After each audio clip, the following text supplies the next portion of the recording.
Jangan cekik aku. Siapa? Kau seorang dulu malu. Pergi masuk sana. Ambil je lah. Ambil je macam mana. Okey, ambil tu jam kan dulu. Ada. Pergi. Aku nak peluk Ustaz tak ada. Saya kabut. Amin.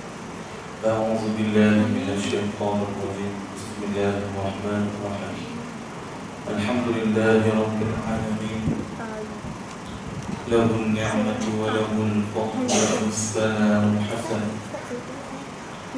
صلوات الله الملك البر الرحيم والملائكة المقربين على سيدنا محمد طه الأمين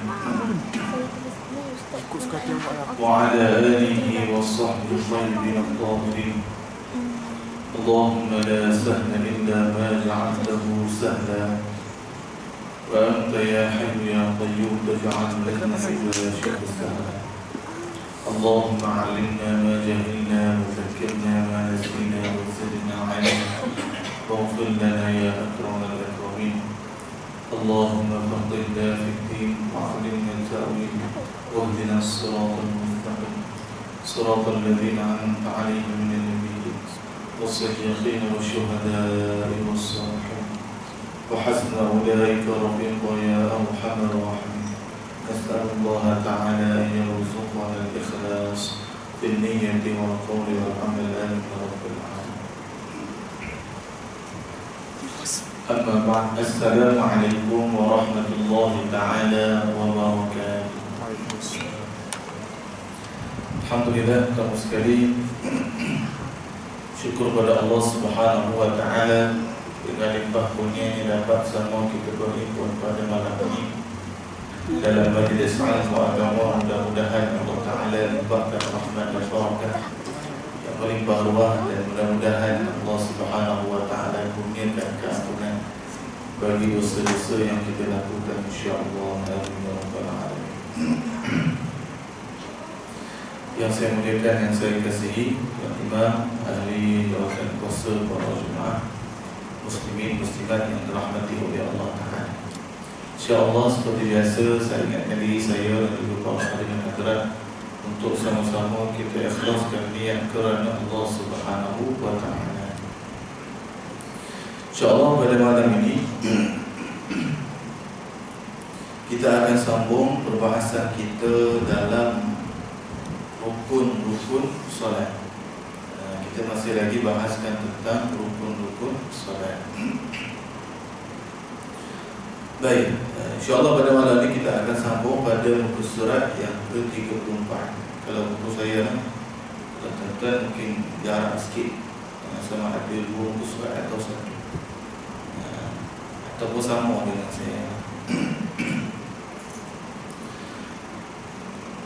Baik, kata pengarang kitab rahimahullah, wal julusu baina as-sajdatain wa at-tuma'ninatu fi wal julusu lit-tashahhudil akhir wa ma ba'dahu wat-tashahhudul akhir was-salatu 'ala an-nabi sallallahu alaihi wasallam fihi was-salamu wat-tartib. Baik, jadi kata pengarang rahimahullah, rukun bagi salat yang seterusnya adalah duduk di antara 2 sujud. Jadi perbuatan duduk antara 2 sujud itu ia salah satu daripada rukun salat. Duduk macam mana pun hukum ni sah, yang penting dia duduk. Cuma duduk yang paling afdal itu adalah duduk yang mana kaki satu belah kaki kiri di bawah bumbungnya dan kaki kanan ditekan sedikit ibu jari ke bawah. Okay. Tapi anda kata orang tu tak boleh buat, duduklah macam mana pun. Yang Yang penting dia jangan baring dah. Baik, duduk tu adalah rukun, perbuatan duduk. Adapun bacaan ketika itu bukan rukun. Kan? Jadi bacaan waktu itu Rabbighfirli warhamni wajibuni itu maka itu tidak wajib, bahkan sunnah saja. Baik, jadi kalau baca baguslah.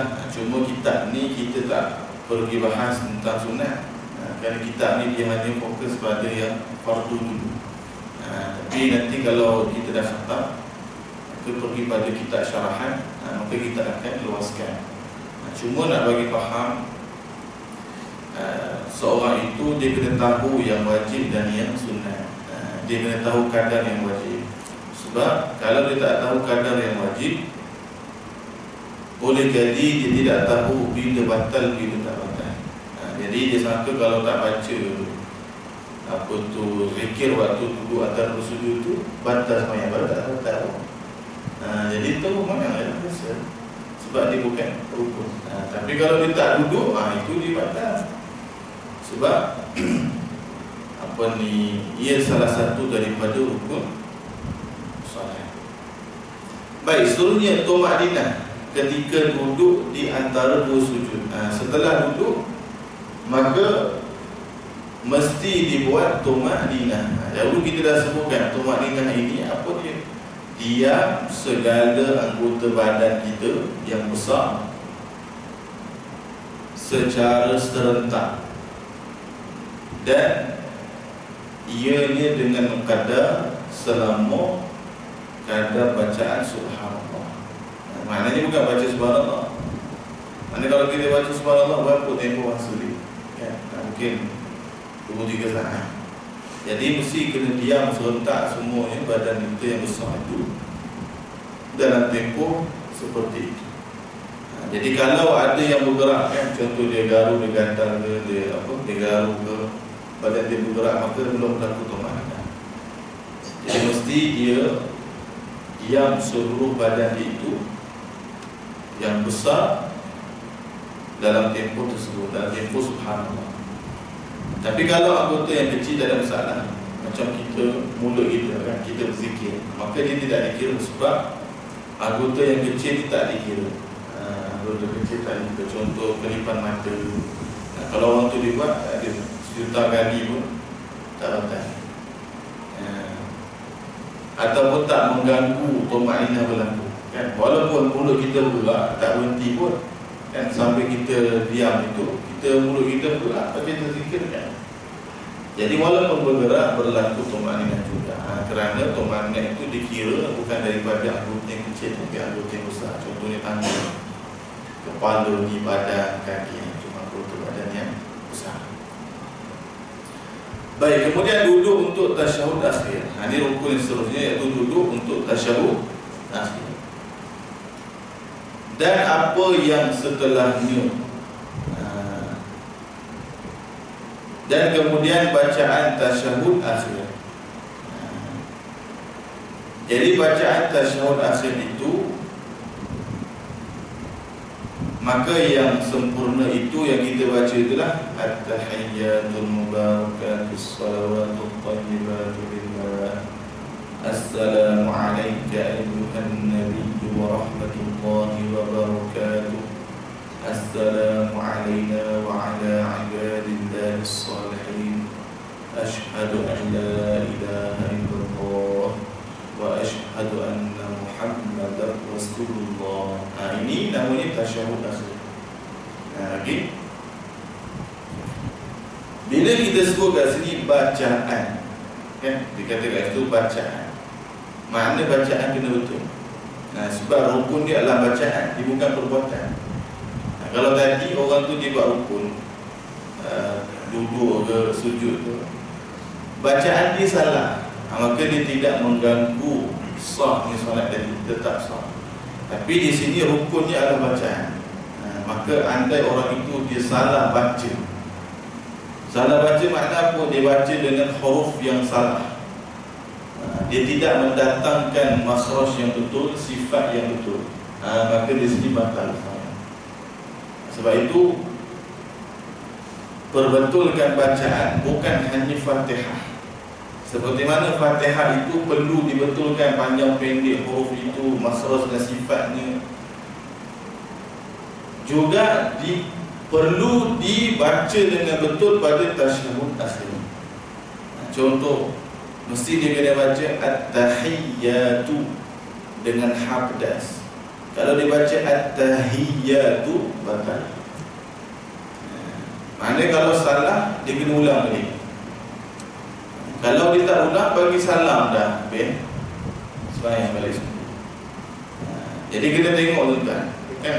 Tuan-tuan boleh tengok dekat dalam Google kan? Cuma dalam Google ni pun ada yang salah juga kan? Dia tak boleh iktimat dengan Google kan? Ada ketika tu sengaja kan? Ada pelajar tu dia buka Google, dia tengok. Jadi saya suruh dia baca kan? Sesi dalam madrasah kan? Suruh dia baca, tengok kan? Lain bunyi dia kan? Sekali saya tengok, boleh saya tengok apa yang kamu baca kan? Rupanya dalam gambar tu salah. Dia benar penting apa yang tu kan? Jadi setiap huruf itu tuan-tuan kena semak. Kalau dah semak tak apa lah. Bagi yang belum semak, dia pernah semak dengan guru ni Fatihah, tasyahud akhir dia pernah semak dah. Kalau tak pernah semak, kena semak. Jadi dia kena baca at-tahiyyatu. Kalau tuan-tuan boleh buka Google kan, tuan-tuan ada handphone, cuba tuan-tuan buka. Sini tak ada slide.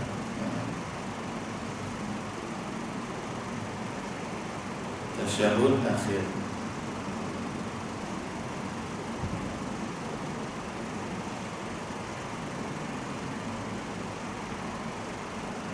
Dekat Google ada. Kalau tuan-tuan buka, maka ada banyak perkataan di situ yang perlu diambil berat. Okey. Tadi kita sebut yang biasa dibuat kesalahan tu lah. Huruf ha pedas, at-tahiyyatu. Kemudian ya tu dia ada satu, at-tahiyyatu. Dia bukan at-tahiyyatu dah. At-tahiyyatu dua ya, sebab satu dua ya. Okay. Kemudian ya panjang, at-tahiyyatu dua harakat. Kena ikut. Al-mubarakatu. Okay. As-salawatu, at-tayyibatu lillah. Lillah tu dua harakat. Ada sebagai orang dia baca lillah, tidak betul dia ulang. Dia kena baca at-tahiyyatul mubarakatus salawatut tayyibatu lillah, macam tu. Jadi bukan dibaca pendek at-tahiyyatul mubarakatus salawatut tayyibatu lillah. Macam ini salah. Sebab lillah dua harakat. Kemudian assalamu alayka, huruf ain kena jatuh. Assalamu alayka. Ni pun sama juga orang dibaca selah. Apa selah? Itu ikan selah, boleh dapat kat pasar. Tak ada selah. Assalamu alayka. Apa assalamu alayka? Assalamu, kena sebut tu. Jadi kalau salah, batal semuanya tuan-tuan. Dia bukan perkara ramai. Sebab rukun tu bacaan tu. Bacaan itu mesti kena betul. Kalau rukun bagi perbuatan kena betul. Jadi kalau bacaan dia salah, masih lagi sah, dia tidak batal lah. Cuma dia tak dapat pahala lah bagi zikir yang dibuat tu, sunat yang dibuat tu, yang salah dibuat. Tapi kalau sini, ini bukan sunat, ini rukun.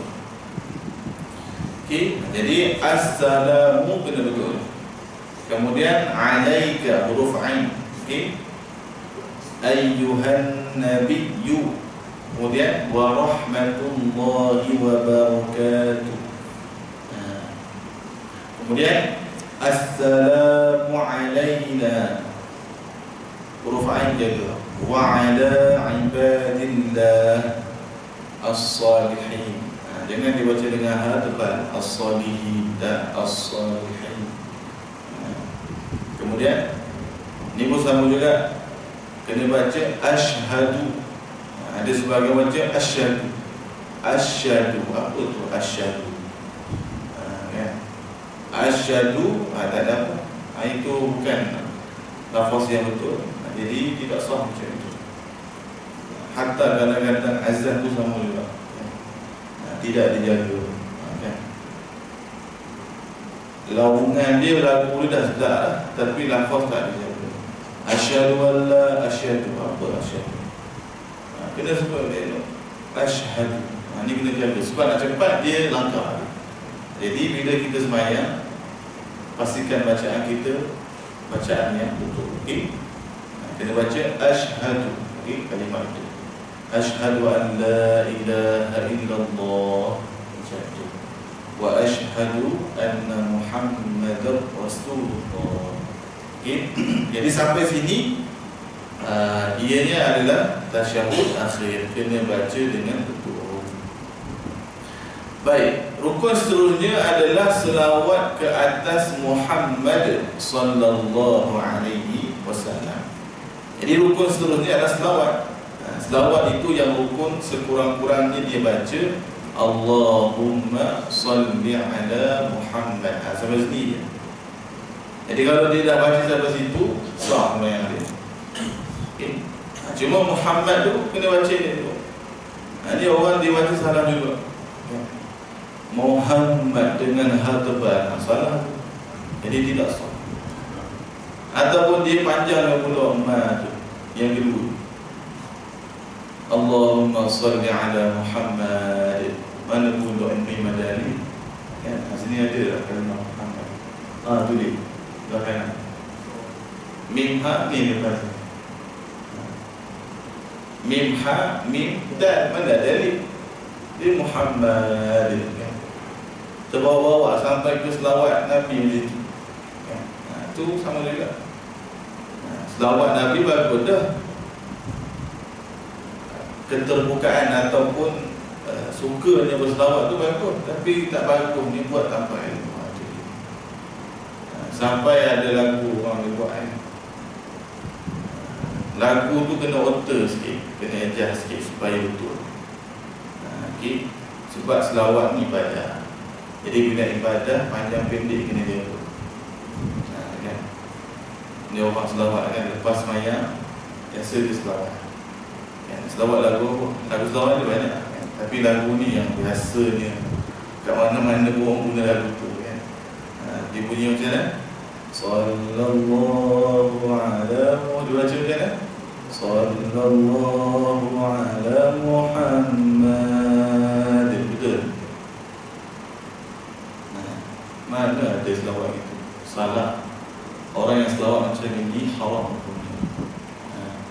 Sebab apa? Mana boleh panjang mat? Tak boleh. Jadi dia kena otter. Sallallahu ala Muhammad. Sallallahu alaihi wasallam. Otter. Zikir ke tak zikir ke, panjang pendek kena jaga. Tapi kalau idgham ke mak wajib ke apa tak payah, tak apa, sebab dia bukan Al-Quran. Tapi panjang pendek sebab dia memberi makna. Jadi kita selawat atas Nabi. Nama Nabi kita Muhammad, bukan Muhammad. Itu nama siapa tak tahu.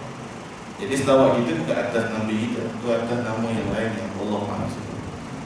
Jadi nama Nabi kita Muhammad. Ia nampak ringan, tapi kesan besar pada amalan seseorang. Jadi sebab itu kalau selawat, kadang-kadang orang ni dah biasa kan? Jadi kita kena guna lagu yang kalau orang ikut, dia tak salah. Dan lagu yang kedua, Sallallahu ala Muhammad. Ini biasa dia betul. Orang yang tak biasa selawat pun dia selawat dia betul, insyaAllah kan? Tapi ada salah juga. Dia tambah alif dekat ha. Dia baca Sallallahu ala Muhammad. Tak apa. Dia jadikan jadi apa? Di situ mat lazim. Ya. Dhalli. Ya. So dhal alif lam satu. So jadi apa? Muhammad. Dia buat itu. Jadi sepatutnya kena masuk dekat mim terus. Jangan dibuat sallallahu ala Muhammad. Lambat dia masuk. Jadi kena masuk Muhammad, masuk mim terus. Jadi kalau orang dia belajar tak buat betul. Tapi mungkin orang yang dia tak faham, dia tak puasa. Asal bunyi lebih kurang dia ikut. Tapi tak bacaan. Kalau gaya macam ini memberi bacaan yang berbeza. Jadi sayanglah bila dia selawat tak dapat pahala. Tak apa lagi lah, tak dapat pahala. Tapi kalau perangai dibuat dalam tasyahud akhir dan selawat, batalnya. Itu beza. Jadi jangan dibaca Allahumma salli ala Muhammad. Habis balik apa? Jadi ataupun dia baca Muhammad pun sama juga. Jadi kena baca dengan betul. Okey. Sebab dia rukun bacaan tu. Okey. Adapun wa ala ali sayyidina Muhammad itu tak wajib. Itu sunat tu. Ataupun yang lebih sempurna namanya selawat Ibrahimiyah itulah. Kan? Fil alamin innaka hamidum majid sampai situ. Kan? Sampai ada lagi doa lagi kan. Dilindungi daripada fitnah kubur, azab kubur kan. Azab fitnah dunia, kehidupan dan kematian kan? Seperti mana yang adalah hadis riwayat itu. Tapi itu sunat saja. Yang wajib situ je Allahumma salli ala Muhammad. Ini kena jaga. Dan juga kalimah salli. Salli itu jangan panjang. Jangan baca salli, tak baca salli. Kan dia baca Allahumma salli ala. Jangan salli ala. Tak salah. Dia salli ala. Pun ada orang dia selawat salli itu banyak juga. Dia selawat, dia mungkin selawat Al-Fatih kan? Atau orang panggil selawat Tafrijiyah. Bagus selawat tu memang para ulama galakkan selawat itu kerana dia mujarab dalam mendapatkan hajat. Yang tak bagusnya bila dibaca dengan cara yang salah ataupun dialunkan dengan lagu yang salah. Bila dipanjangkan kalimah salli kepada salli. Jadi dia buat lagu apa ni yang masyhur, yang orang buat. Dia buat apa yang tuan-tuan biasa dengar. Jangan ikut. Walaupun dia ustaz, dia buat situ jangan ikut dia. Jadi kita ikut ulama. Mungkin ada sebagian ustaz dia mudah. Tapi kalau baca kitab para ulama ada sebab mereka larang. Jadi lagu dia macam mana? Dan sebab juga di internet, di media sosial juga ada selawat. Dia buat macam mana? Allahumma salli salatan kamilatan wa sallim salaman. Dan sebagainya. Apa dia buat? Dia baca apa? Allahumma. Tak panjang. Tak perlu panjang. Kenapa panjang? Kemudian salli. Salli tak panjang. Jadi bukan dia baca Allahumma salli salatan. Jadi kalau nak buat Allahumma salli salatan, betul. Kena adjust supaya bacaan itu betul. Kenapa? Kerana kalau orang belajar bahasa Arab, kalimah salli itu fi'al amr. Asalnya salla, kan? Salla dia tak ada titik, itu fi'al madhi. Jadi bila jadi fi'al amr, jadi salli. Jadi apabila kita nak menggunakan satu lafaz itu disandarkan kepada Allah, kena guna mufakkar. Jadi kalau guna salli tambah ya bila dipanjangkan, itu bagi muannas, bagi perempuan. Jadi orang ini kalau dia baca salli, dia telah mengisbatkan bagi Allah jantina perempuan. Ini kufur. Ini bukan perkara kecil, dah perkara besar. Jadi kenapa kita menggunakan muzakkar? Kerana dalam Al-Quran Allah berfirman guna muzakkar, bukan muannas. Maka Walaupun muzakkar itu lelaki, tapi itu bukan kaedah asal. Muzakkar yang itu mudah faham memang lelaki, tapi muzakkar tak mesti maknanya bahasa Arab dia lelaki. Kalau benda, kan, benda kita tak kata dia lelaki atau perempuan. Tapi dia kena tengok tanda yang menjadikan dia muannas atau tanda yang menjadikan dia muzakkar. Kalau bahasa Arab, kan. Jadi untuk Allah Subhanahu wa taala maka hendaklah diguna fi'il yang mana ia daripada muzakkar, daripada sebagai contoh di sini anta. Okey. Sebab itu dalam mana-mana ayat Quran, mana-mana hadis, mana ada guna anti khalaqtani, tak ada guna anta khalaqtani. Itu. Dengan fi'il, dengan dhamir anta, dhamir muzakkar. Jadi bukan soli tambah ya, itu fi'il bagi perempuan, bagi anti dalam fi'il. Ya, ini dilarang para ulama, dilarang, maka jangan kita buatlah. Kalau orang itu tak faham maknanya, maka hukumnya jatuh haram sahaja. Tapi kalau dia faham maknanya, dia buat juga, maka jatuh dalam kufur. Baca pula dalam tasyahud, dalam solat, dia baca Allahumma salli ala Muhammad. Jemkan semua ummah salam, Allahumma salam, salli salam, Muhammad salam juga. Jadi bendanya simpel, tapi anda tidak diambil berat, dia memberi kesan besar pada bacaan seorang. Jadi sebab itu kalau baca, tuan semak, okey, bahasa Arab dia baca macam mana, maka baca dengan cara macam mana bahasa Arab itu ditulis. Jadi kalau rasa kurang yakin, boleh semak dengan ustaz. Mana-mana ustaz kan, imam sini ada, ataupun madrasah yang dekat rumah tetangga, atau siapa yang pandai, semak. Saya nak baca tasyahud akhir dan juga selawat, betul tak saya baca?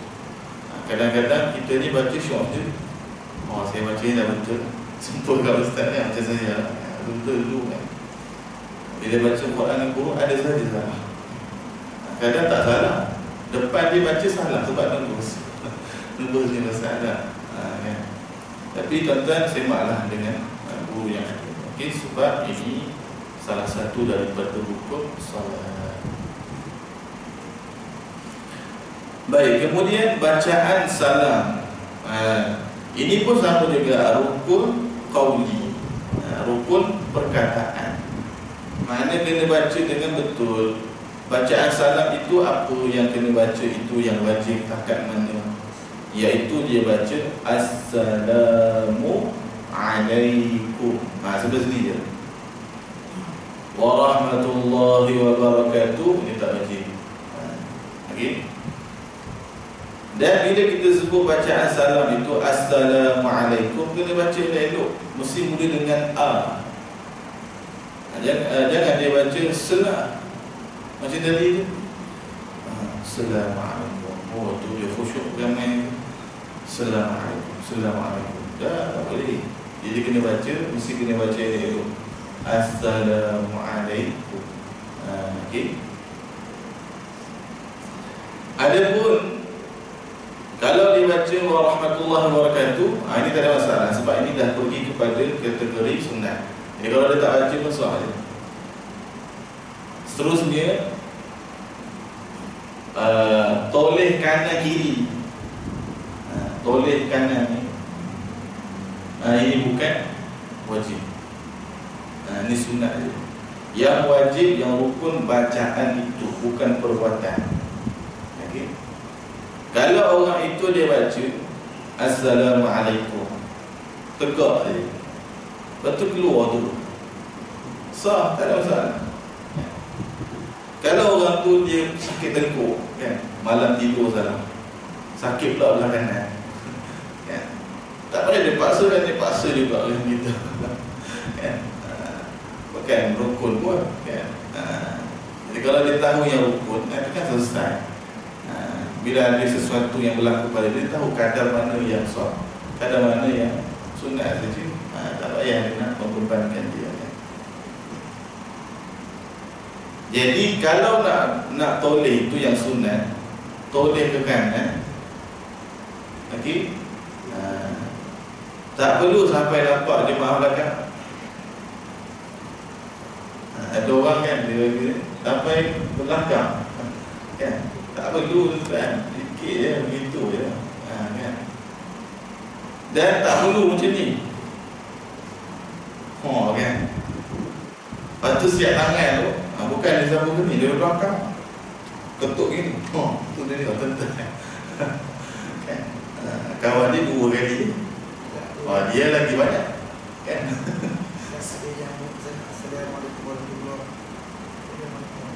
Subhanallahirrahmanirrahim.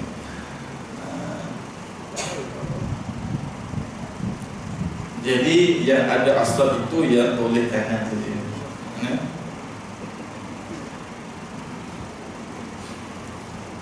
Subhanallahirrahmanirrahim. Cuma di sini hati-hati, kadang-kadang sebagai orang dia toleh dulu, dia tak baca salam tu. Jadi bila orang tu dah baca salam dah habis, maknanya solat dia dah habis. Kan dekat Assalamualaikum, tu dah habis. Tapi ada orang dia pusing dulu baru baca. Kan? Jadi bila dia pusing, dia dah pusing tu dia baru baca Assalamualaikum. Maknanya waktu dia pusing dia belum habis sembahyang lagi. Tapi dia pusing banyak sangat sampai dada ni bergerak ni. Ni batal. Sebab dada ni wajib menghadap kiblat. Okey. Tapi kalau orang itu dia bagi salam awal kan, Assalamualaikum, baru dia toleh.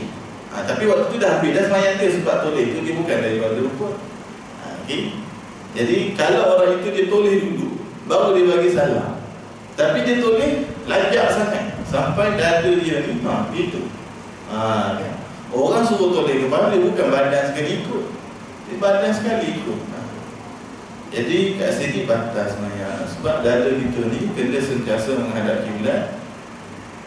Ketika mana kita buat perbuatan solat, turun naik sujud apa, mesti dada kita menghadap ke arah kiblat. Macam tu. Baik. Kemudian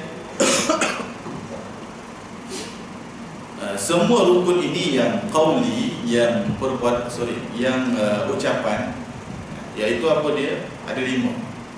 Okey, rukun perkataan. Yang pertama takbir, yang dahulu kita sebut Allahu Akbar. Kemudian Fatihah. Yang ketiga tasyahud akhir tu sampai asyhadu anna Muhammadar Rasulullah.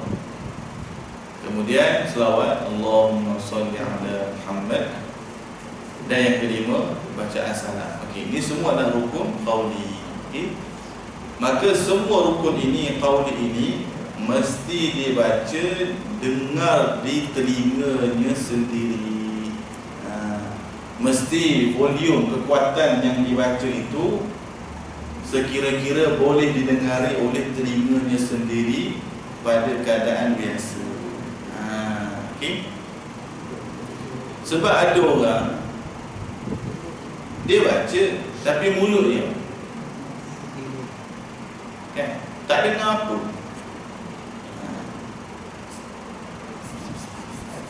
Itu ya. Apa tak dengar. Jadi kalau dibaca macam itu tidak salah kan. Jadi mesti dibaca slow, perlahan macam mana sekalipun, mesti didengar oleh telinga kita sebutir-sebutir huruf itu. Contoh kalau slow sangat,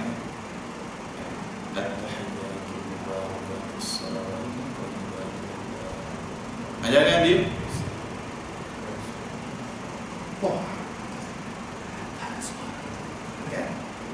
kemudian apa suara tak ada, salam pun tak ada apa kan, mulut tu je bunyi. Ini bahaya macam ni. Maksud maka kena buat Assalamualaikum warahmatullahi wabarakatuh. Perlahan macam mana pun mesti dengar dekat telinga sendiri, seketul-seketul. Orang yang tak dengar tak apa, tak syarat orang lain dah. Jadi masalah pula bukan telinga dia tu, telinga imam pun dengar tasyahud dia. Itu parah. Imam terganggu. At-tahiyyat. Lepas tu tekan pula Assalam. Tekan lagi. Terkejut imam. Jadi hati-hati. Kalau orang dia baca macam ni, solat jemaah, dia baca kuat sehingga mengganggu orang lain, haram, dosa. Jangan tuan-tuan bagi ni, tuan-tuan batal kan? Tuan-tuan nak bagi boleh lepas semayang, tuan bagi kan? Katakan nanti mungkin boleh jadi imam tak kan? Boleh buat. Jadi kalau dia baca, jangan dia baca kuat-kuat sampai orang sebelah lakukan. Dia baca Fatihah kuat sangat, apa dia nak pergi mana kan? Tahulah tak ada mic kan? Kuat lagi daripada yang ada mic. Ada orang kita tak fikirkan, dia langsung lambat. Orang tu dah baca Fatihah ya. Solat zuhur kan? Allah tak masuk. Sudah jam. Orang sebelah tu dia mungkin tak tersasul, hati dia tak khusyuk dah, panas dia dengan orang sebelah. Khusyuk dah hilang tu kan. Itu dia masalah tu. Dia mungkin boleh kawal lagi kan. Kan? Dia baca Fatihah okey kan, seluruh kan, ni musibah datang. Jadi hati-hatilah. Jadi kalau kita solat berjemaah, hati-hati. Jangan kuat-kuat sangat sampai orang mengganggu. Ni ada pun imam juga, sama juga. Dah habis ayam. Mak ni kalau nampak jemaah, ahsan ni jawabkan. Jangan kuat sangat sampai nak pocong speaker ni kan. Saya ada sekali kuliah di Syarah. Tahulah speaker bagus. Kuat tuan-tuan ni tak kuat tuan-tuan. Dia besar ni dah tu dia speaker macam Syarah. Kan dekat dengan masjid kuat. Tak tahulah waktu tu mungkin sound system dia naik kan. Imam tu pun layan kan? Wa ilahukum ilahu wahidun la ilaha illa huwa ar-rahmanur rahim. Tak makan baca tak muka kan? Saya baca Fatihah 3 kali baik kan? Jam ni kan? Jadi tak payahlah sampai kuat sangat. Kuat tu sampai macam solat jemaah kan? Kalau waktu semayang tak apa dah. Ini lepas semayang. Sebab itu azan imam itu dia belok kiri, belok kanan. Tengok ada tak nak membangun. Jangan ada kuat sangat. Saya dah kan? Supaya mengetuai bacaan zikir cukuplah. Kan? Jadi di sana memang bukan salah kita baca jahar, angkat suara. Tapi masalah nanti bila jahar sehingga mengganggu orang itu solat, itu di masalah lain. Kan? Kuat sangat sampai tak boleh nak fokus.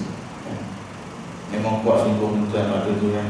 Itu kesetan dalam sejarah saya kan. Terus saya tak khusyuk lalu tu kan. Selama waktu kuliah tu saya tak tiba dia kan. Kuliah tajuk lain, bukan tajuk tu kan. Tapi kan, tak sempat nak jumpa imam tu kan. Sebab imam tu lepas ada imam dia balik kan. Tak sempat nak jumpa kan. Lepas tu bila isyak imam lain datang, siapa orang lain kan, tak jumpa imam tu kan. Ingat nak sound sikit kan. Kan sama lah kan. Sebab kuat sangat. Jadi kalau slow-slow sikit tak kuat kan. Bagi orang boleh follow kan. Bagi jemaah boleh ikut sama-sama, tak apa. Jangan kuat-kuat sangat. Jadi sama juga waktu sembahyang, jangan kuat-kuat sangat tuan-tuan. Okay. Sampai 3-4 orang sebelah boleh dengar bacaan dia. Tambah pula kalau bacaan dia sangkut-sangkut, jam terus kan. Terganggu tuan-tuan. Okay. Jadi bacaan biar kita yang mendengar. Okay. Tapi mungkin orang sebelah kita tu boleh dengar saya-saya sikit, tak apa lah. Berarti tak mengganggu dia. Baik. Seterusnya tertib. Okay. Tertib di sini maknanya rukun seterusnya tertib, iaitu ikut susunan lah. Maksudnya daripada awal tadi tu niat, takbir, niat, kemudian dan sampailah kepada salat. Semua kena ikut tertib. Tertib maknanya susunan. Okay. Baik, kita bagi azan insya-Allah.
Baik, kita sambung sikit.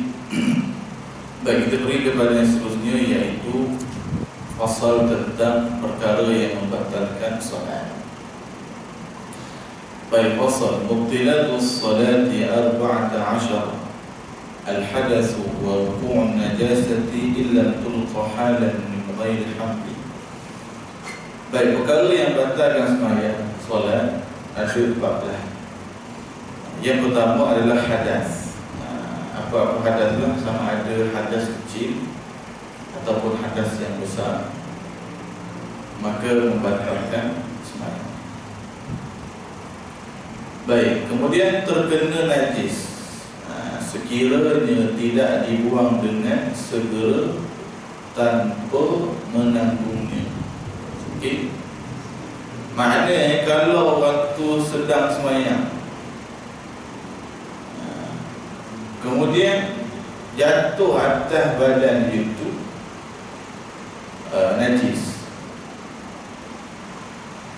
maka adakah batal serta-merta? Maka di sini perlu dilihat beberapa perkara. Baik, kalau terkena najis pada pakaian dia, contohnya jubah ni, jubah dia ada jubah, jatuh najis, maka najis itu terbagi pada dua. Jatuh tu najis apa? Najis yang kering atau najis yang basah. Okay. So kalau kita pada pakaian, tengok najis itu yang jatuh najis kering ke najis basah. Kalau najis itu najis yang basah, maka automatik serta-merta batal. Okay. Sebab macam mana dia nak pisahkan? Tengah basah, contoh dia sembahyang kat sini, depan ni, tiba ada budak kencing atas, tu dia. Okay. kencing, ego je kencing kena kat baju dia.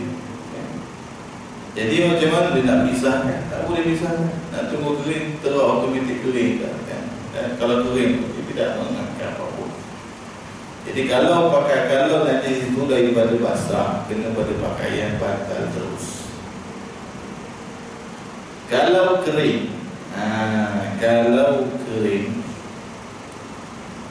contoh jatuh pada baju dia itu kain cicak yang dah kering, bukan yang fresh, yang kering. Jatuh. Mungkin orang sapu-sapu kat atas, jatuh kena kat dia. Ataupun dia tergantung tapi angin kuat sangat, jatuh. Terhijab. Baik. Kalau kering, di sini kalau dia segera membuang najis itu tanpa menanggungnya, maka di sini solatnya sah. Tapi kalau dia biar, dia tidak buat segera, maka batal sembahyang. Contoh kalau teh cicak tu kena dekat bangku dia, kering, okay? Maka hendaklah dia buang kain itu dengan cara tanpa menanggung dia. Macam mana? Jadi tai cicak tu kat sini, jangan dia ambil pula situ, kan dia buat macam ni. Macam ni batal, sebab kamu dah menanggung najis. Jadi macam mana? Kalau kat sini, ambil daripada kain ni, buat macam ini, kepas, macam itu. Okay? Ini tidak dikira menanggung najis. Jadi bukan dia ambil diri najis tu, dia keluarkan, tak? Tapi dia kepas jubah dia. Dia buat macam ni. Tak, jangan dia jentik. Ulama ajar buat macam ni, buat macam ni, supaya dia tidak pegang apa tu najis tersebut. Buat macam ini, kena pula kat orang sebelah. Sangkut pula kan, saling buat macam ni lah kan? Terbang tentang siku kan. Okay. Jadi kalau berlaku, jangan berpegang. Ini kes kalau kena pada pakaian yang ia daripada yang kering. Baik, tapi kalau kena dari pakaian yang kita pakai, tapi kalau kena pada yang ditanggung, sesuatu yang ditanggung, contohnya rida, kan dipakai rida di sini. Jadi kalau sesuatu yang ditanggung, dekat sini kalau kering ataupun basah, maka boleh dia buang najis itu tanpa dia menanggung. Contoh dia ada rida sini, kan? Tapi kalau pakaian tadi kalau basah, terus batal. Sebab macam mana nak buka pakaian tanpa dia menanggung? Tak boleh, memang batal terus. Tapi kalau yang ditanggung, contohnya rida, okay? Jadi kalau basah ke kering ke, dia boleh pisahkannya. Tapi cuma ni jangan dia mengangkat benda tu. Jadi caranya adalah dia jatuhkan bahu dia.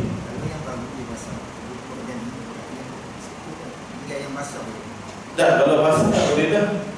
Contoh macam teh cicak yang fresh, dia teh cicak yang fresh, dia ada basah, dia tiang. Kan? Jadi kalau yang basah tu ada, tak boleh. Kalau ada yang basah, tak boleh dah. Ini yang kita kata kering, semuanya kering. Najis tu kering betul. Baik. Jadi kalau kita kata sesuatu yang ditanggung, kalau macam rida, tadi tak ada masalah, kering ke basah, yang penting tak tembus lah, tak tembus ke pakaian itu. Jadi cara dia adalah mudah saja dia jatuhkan bahu dia, jatuhkan bahu dia, macam itu. Kalau jatuh atas kopiah, macam mana nak buat? Pusing kita kan, keluar tak kan? Okay. Kalau dia dah boleh buat macam tu, buat. Kopiah dia memang melekat kan, lompat pun dia tak terbuka kan. Jadi batal lah, tak dibuat apa. Okay. Jadi kalau dia pakai beg, solat pakai beg, Okey, maka dia buka beg itu jangan diangkat. Jadi dia masuk dalam beg itu, dia jatuhkan sahaja. Jatuhkan sahaja. Ini kalau yang boleh dia buang dengan segera tanpa menanggungnya. Tapi kalau dia boleh buang tapi mesti dengan menanggung, itu tak boleh buat apa lah, memang batas semayang. Terus dia ulang lagi macam itu daripada awal. Baik. Seterusnya, wa inkishaful 'awrati illam tusdar halan wal kalamu 'amdan biharfain atau biharfin mufhimin wal mufattiru 'amdan. Juga perkara yang batalkan sembahyang kalau terbuka aurat sekiranya tidak ditutup dengan segera.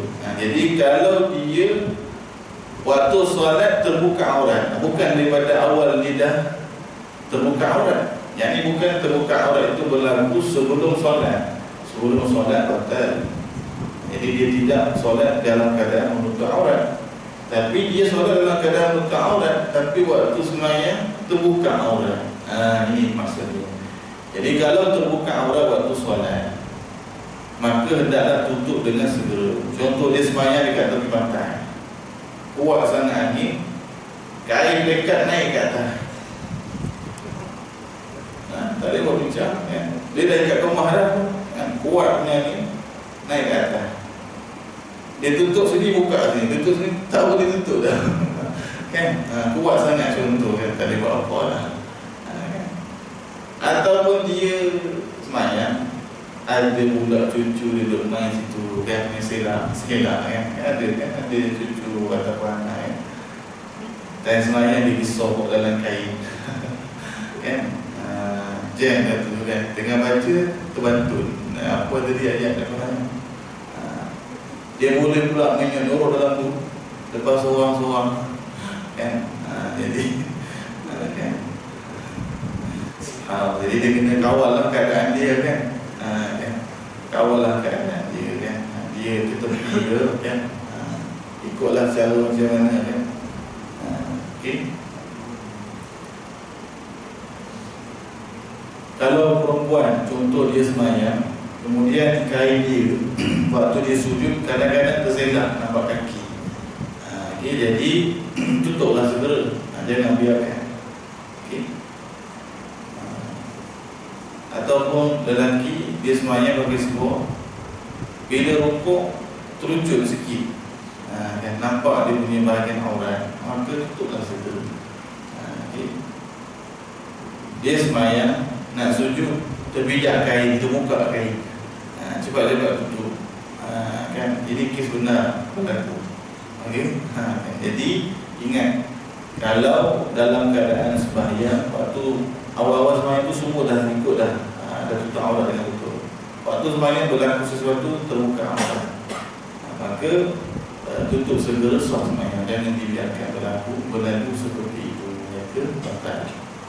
Jadi adapun nanti akan datang kita sambung yang seterusnya, iaitu bercakap ketika sembahyang, dan perkara yang lain juga yang membatalkan. Ada lagi beberapa perkara, insyaAllah nanti kita akan bahaskan. Allah subhanahu wa ta'ala a'lamu.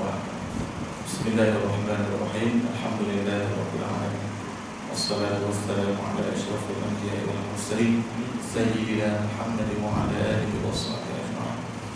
Ya Allah ya Rahman ya Rahim, ampunkan dosa kami, ampunkan dosa dua ibu bapa kami, ampunkan dosa guru-guru kami, ampunkan dosa muslimin dan muslimat.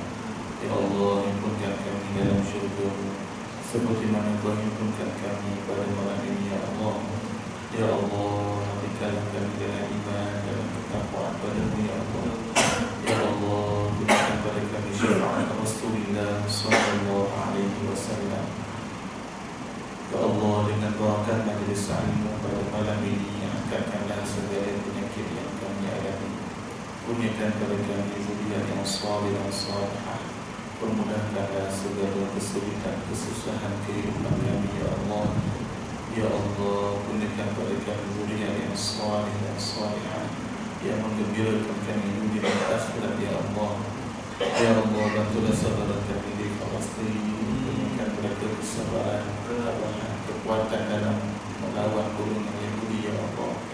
Ya Allah, bebaskanlah dunia Palestin kepada umat Islam semula ya Allah.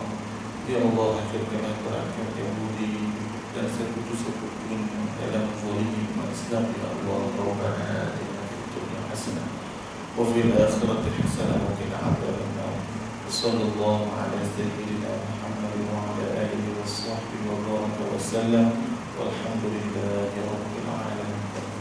Barakallahu fikum. Assalamualaikum warahmatullahi wabarakatuh.